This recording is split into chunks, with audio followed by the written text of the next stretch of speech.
Good morning, everybody. Chubby unicorns need love too. It's one of my mantras. All right, so we are going to be making a rolled stuffed flank steak.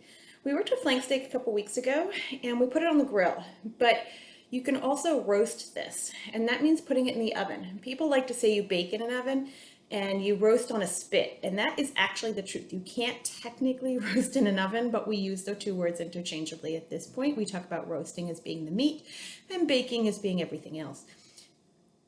It's semantics, don't worry about it, but that's what we're going to be doing. So we talked a little bit about the fact that sometimes flank steaks can have a bubble and they can be very uneven, especially thin at one side and especially thick at the other, and then you can butterfly it. Well, we didn't need to butterfly the steak 2 weeks ago because it was nice and thin and even all the way across. And that is the case with the flank steak we're going to be using today, but we're still going to butterfly it. And the reason we're still going to butterfly it is because of how we're going to be cooking it. We are actually going to be opening this all the way up, so it's very long and thin. It's not so much to even it out as it is to make it longer and thinner, because we're going to roll it. We're going to actually stuff things inside of it this afternoon after it's been marinated. We're going to roll it up and we're actually going to wrap it with baking twine, and we'll talk more about that later. But I wanted to show you how to butterfly this for this purpose. Little offside, I already made the marinade. It's just the same.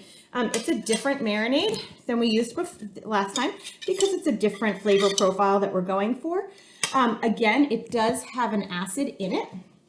And that acid in this case is red wine vinegar, okay? And then on top of that, we have some olive oil, some freshly chopped up parsley, some freshly chopped up garlic, and that's it, okay? Actually, it's some coarse black pepper. I forgot to tell you about the black pepper. And that's just from the grinder, and it's not a specific amount. It's a 1/4 teaspoon-ish, but again, it's a marinade, not really a problem. Okay, so the most important thing, we talked about marinades before, super easy. You just put them all in a bowl, whisk them together, good to go. So we're gonna start now with just the butterflying of the steak. So when you look at a flank steak, if you look carefully, you can see the grains. You can see little lines that run through it. And those are those muscles and tendons that are the meat. And they're very noticeable in a flank steak. You want this flank steak aiming towards you with the short edge, one of the two short edges closest to you. Now I'm going to turn this just so that you can see it better, but normally you would do it that way, okay? Just so you can see where those flat edges are. Then you're going to put your hand flat on here on the steak to hold it, and you're going to take your very long, very sharp knife. And this is one of those times you super need a sharp knife. Sharp knives are safer than dull knives. They take less pressure, less sawing. They should make a clean cut, and they're not going to slit because you're not pushing so hard. And if you do manage to cut yourself with a sharp knife, the healing is going to be much better because that's nice and clean. It's not going to be all jaggedy and get bacteria and things cut. It'll be a nice clean cut, heals much faster, tends not to scar. And we've talked a lot about that with kitchen safety. So I'm going to put my hand flat, and we're going to go this way, all the way down to about right here, about 1 inch. And that's what's called the hinge, okay? We don't want to go all the way through and make it 2 separate steaks. We just want one steak that we can flip open and make twice as long, okay? So I'm just going to go this way, and I'm cutting this way so that the long grains are going side by side. And you can pull back and see, make sure you're going straight, and you can see how it's coming open, and you can keep going, okay? And I'm just opening it up for you to be able to see it like that. Again, proper way to hold a knife, put your thumb on the blade, on the tang, and your finger wraps around. That way, it's not gonna slit. If you're back here, it's wiggling, okay? Knife safety. Knife skills was one of the very first things we did. Thumb on the side of the blade, finger here. There's no way to cut yourself at this point, and you have really good knife control, okay?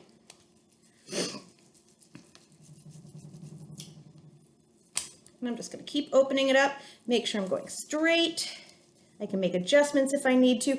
You can see how the lines, you can see all those beautiful lines and marbling. Anytime you see fat running through a steak, that's called marbling. And that marbling is what gives it a lot of flavor, okay?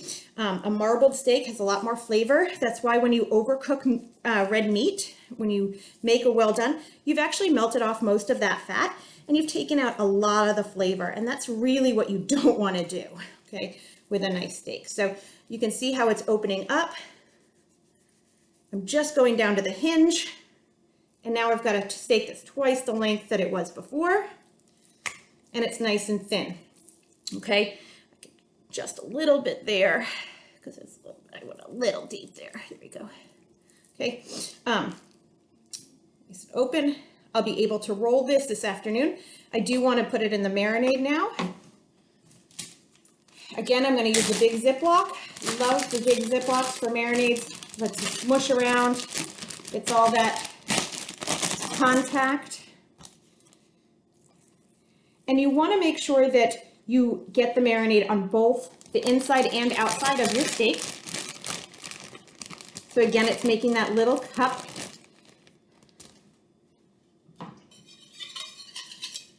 I'll whisk my marinade one more time just to pull in all of that olive oil.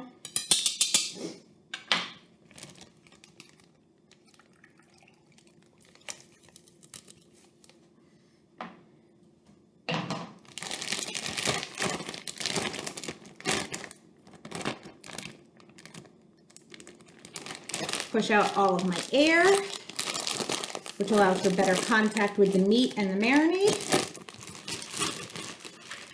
And then the smush. So roll it around so that all that marinade and all that steak get in contact with each other. And now I'm going to put this in the refrigerator for about 2 hours. Again, you can do as little as 2 hours, as much as about 8, because you want to break down all those fibers and the ligaments and tendons, so that, and the meat, so that it gets nice and flavored and softer. And then we'll be back together this afternoon. I'll show you how to finish the recipe. See you in a bit. All right, welcome back this afternoon.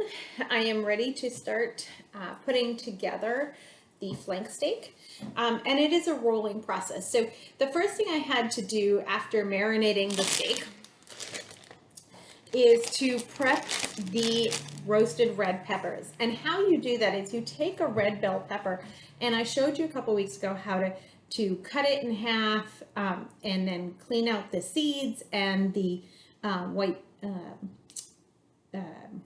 insides, and to go ahead and get that all out of the way and throw all that away. So then the next step was to broil them, because we want to get them blackened on the outside. So what I did was I cleaned the peppers, chopped off the ends, cleaned out the seeds and the veins, and then rubbed them all with a little bit of olive oil. And actually, I didn't even have to rub them with olive oil. I can just take some cooking spray, some Pam or whatever your aerosolized cooking spray is, and just spray the top of them. And then I put them on broil. So if you look behind me, my oven says high, H-I, and what that is your broil setting. And when you talk about regular roasting or baking, you're talking about heating from the bottom and it comes up and over the top because heat rises. When you broil, it comes down from the top and radiates down onto a very specific area. And this is how you get something very blackened or crusted, that nice baked crust that you like on some certain things. And so with this, that's what I wanted. I wanted to turn those red peppers black. So what I did was I put it on broil, and now I'm going to take it out of the oven. And if you look, you can see I have some baked potatoes in there and some corn on the cob in there. And on some aluminum foil, I have some roasted red peppers.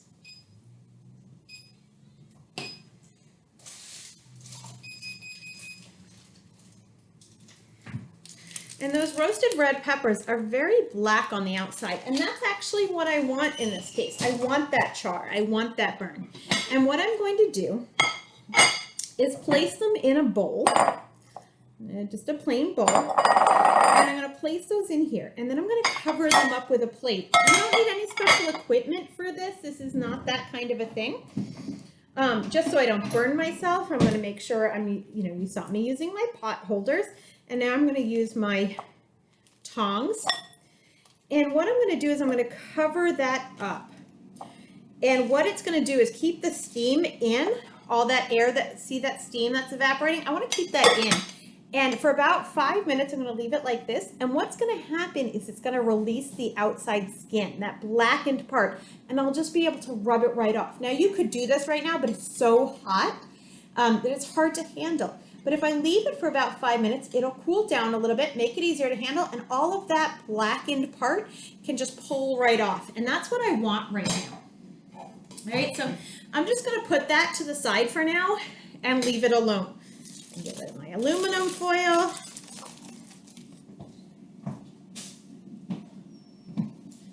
And I'm ready to start prepping the rest of my food while I wait on that. Okay, and you don't want that charred flavor. That charred flavor that you get is kind of good when you put it on the grill, and I love that charred grilled flavor. But in this case, you just want the roasted red pepper flavor rather than the char. And that's okay. It just depends on what you're looking for. And so what I'm going to do now is I'm going to get my steak ready. I have a shallow roasting pan. This is a shallow roasting pan. You can see it's only about 2 inches deep, just deep enough for the meat to fit in. I have sprayed it with some cooking spray. It's ready to go. I can set it to the side. And I've changed my heat on my oven from broil, from HI. And there's 2 settings on broil. There's HI and there's LO, and that's low versus high. And I wanted it on high because I wanted it to get that really big char. And now I've set it from broil to bake. And that bake is at 350 degrees, and that's what I'm going to do my roasting at. And we talked a little bit this morning about baking versus roasting. It's really the same thing in modern days. But in olden days, in the medieval times, roasting revolved on putting meat on a stake, on a big metal winch, and having somebody sit there with what we today would call rotisserie. And that's roasting, is that constant low heat for a long period of time as you rotate the meat. Today, baking and roasting are really interchangeable because of the way we have our modern ovens. Okay, last time we made a flank steak and we had a marinade, I told you to throw away the marinade. You didn't need it. But today, this time, it's actually different. You want to reserve the marinade. Anytime you see a recipe that says reserve, it means to hold or to keep. Put it aside, and that's what we're going to do here. So what I'm going to do is I'm going to pull out my meat piece, and I'm going to make sure that all of that marinade is still in there because I'm going to use it in the cooking process. Because this isn't going on a grill, I don't need to worry about the marinade not getting cooked. It's going to get cooked. It's not going to fall through the cracks. It's going to get cooked in here. Now, if you notice, the meat has turned a little bit of brown. And you might go, oh, it must have gone bad. No, that's actually the change, the chemical change that has happened in the proteins. And when proteins change in the cooking process, and this is one of those misnomers. Cooking has nothing to do with heat. And let me say that again. Cooking has nothing to do with heat. Cooking, by definition, is a change in the proteins. The change in the proteins has already happened here. That's why the meat has turned brown. Not because it's gone bad in there, but because the proteins have actually changed their nature. Chemically, at the chemical makeup has actually occurred. There's actually already been some cooking done. And this cooking has done, instead of by heat, it's done by chemicals. And in this case, it's done by an acid. So it's going to have changed color. It's not a bad thing. Don't stress. It's because of the nature of the chemicals, the acid that was in the marinade, in this case, red wine vinegar. Okay, so I'm going to open this up, and yes, I cleaned my counter. You always want to make sure you start with a clean surface, and I'm going to start layering my ingredients, my filling. And I'm going to put this to the side like this. It doesn't need to be all the way open because I just need this flat section, and then I'm going to layer this over the top. Okay. So what I'm going to do, and I'm going to do a little bit at a time and then start rolling it up, is all of the pieces, because this is like a jelly roll. When you talk about a cake, you call it a jelly roll, and you roll it, roll it, roll it, and that's what I'm going to be doing here. And what I'm going to do first is lay out some prosciutto. Prosciutto is a cured ham, cured pork. So if you are Muslim or Jewish and you can't eat pork, you would take a different cured meat. You don't have to use prosciutto. I love the flavor of prosciutto, but it doesn't have to be prosciutto, and you want to layer it over the whole thing. Now I'm going to do this in sections because I want to be able to roll this up.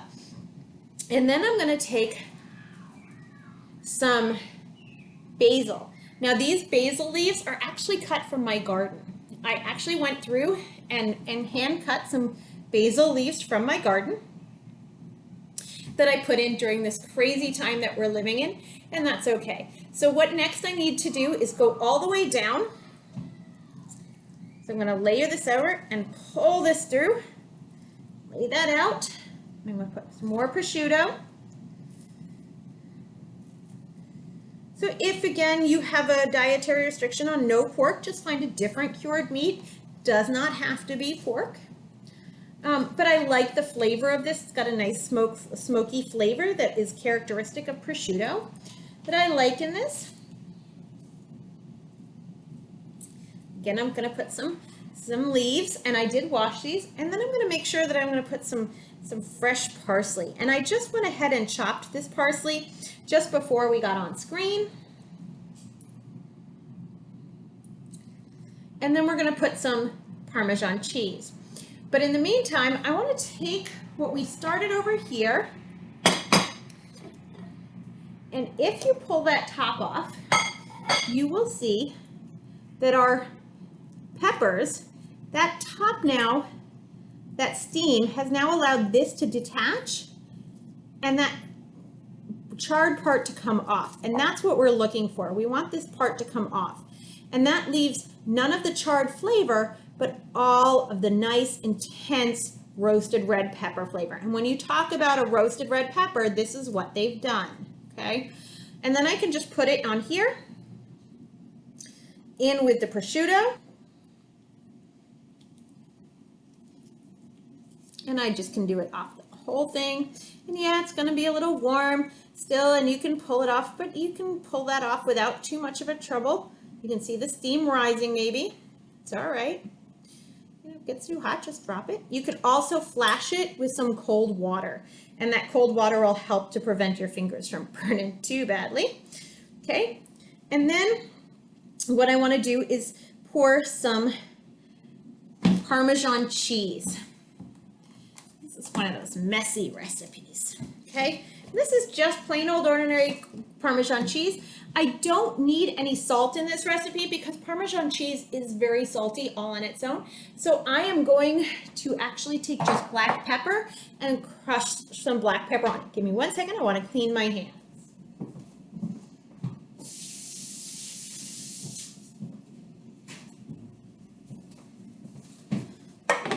And again, that's cleaning as you go. We always want to make sure we're doing safety and sanitation first. There's no exact measurement on this. It's just adding some black pepper. And then I'm going to start curling this up, okay? And you can see I'm starting at one end and curling up. And that allows me to pull it a little bit closer, add the more peppers, add more Parmesan cheese, and do the next, keep repeating this step all the way through.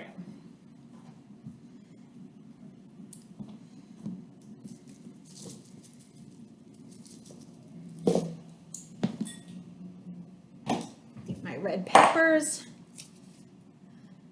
You can see as it gets cooler, it comes, that topping, that crust, the skin comes off easier and easier, more easily and more easily. Put it on there.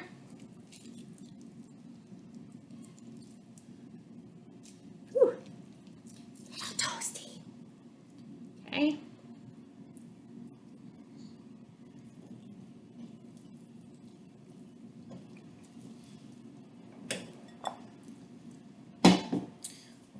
And I want some more prosciutto and more basil.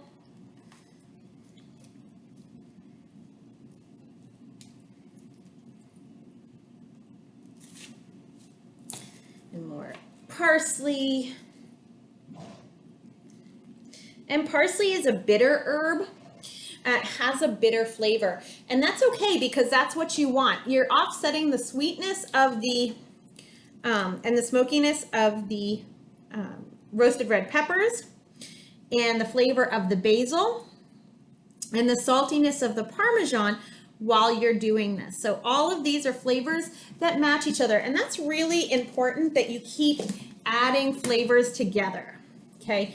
It's not enough to have any one flavor in a dish. If you've ever gone to a restaurant and 3 bites in, you feel like you've had every single flavor on the plate, that's the problem with that. You don't want that. You want to have different flavors with every bite and be a little surprised. And that's the beauty of this recipe. Okay, and then I'm rolling. See how this is a nice thick thing? Now we're going to take some twine, and this is specifically baking twine. And what the difference between baking twine and the stuff you get at the hardware store is this is 100% cotton. So it's not going to burn as easily. It's not going to smoke. It's not going to be like polyester. If you smoke polyester, if you put a lighter to polyester, it's going to smoke and kind of sizzle and melt, and you don't want that. You want this to be all the way through. You want this to be safe.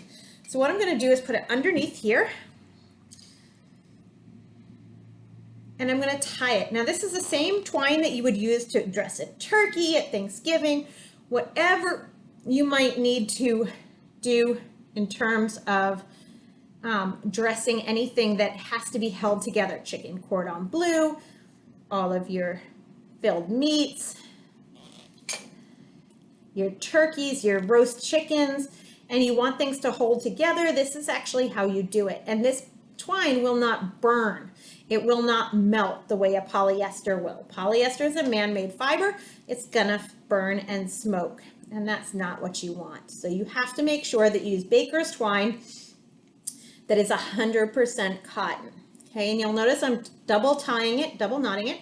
And then I'm just gonna take that shallow roasting pan that I prepped earlier, and I'm going to put that inside. Now all I did in here was a little bit of cooking spray over here, and then I'm going to take that reserved marinade, that marinade that I told you I was going to keep, and I'm going to pour it over the top, and you can see those big crusted pieces of garlic, okay? And we want that flavor in there, so we're going to continue to keep that. And then we're going to put this in the oven at 350 degrees for about half an hour. While I do that, I'm going to clean up because, man, that's a big mess that I've made. Okay, so, and as I clean as I go, it's only this little area, but I feel like that's a major mess. So we're going to do that. Be back in about 30 minutes. Actually, it'll be about 45 because I'm going to cook it at 350 degrees for about 30 minutes. And then I'm going to take it out and I'm going to let it rest. And we talked about resting meat. The resting meat allows it to reabsorb that moisture so that it stays nice and moist rather than all dried out. And that'll sit for about 15 minutes. And then I'll show you how to cut it and we'll have some dinner. I'll see you in a little bit. All right, and welcome back for one last time. This is the roasted flank steak straight out of the oven. It needs to rest about 10 to 15 minutes. As it is so thick, it will continue to heat from within and continue cooking. So it's at about 125, 130. I want to get it to about 135 to 140 to make sure that, to get it to the rare to slightly medium is temperature, and to make sure that it has time to rest and pull all of those liquids back in so it's nice and juicy. Just like last week or 2 weeks ago when we did our grilled flank steak, I let that rest for the same reason. And then when I go to cut it, I'm going to cut it this way. Obviously, I'm not going to serve it with the strings on, but I am going to serve it with some fresh basil on the side, a little salad, and some baked potatoes that are still in the oven for another 10 minutes. That gives them time to finish cooking while this finishes resting. I am going to slice it this way against those grains so that it is going to get that nice, juicy, tender piece of flank steak that we're really looking for. Enjoy your dinner. I hope you're all having a great, safe week. that you're all healthy and that your families are all well and that you're all making good choices. That's all I can hope for you guys. I love you and I hope you're doing well.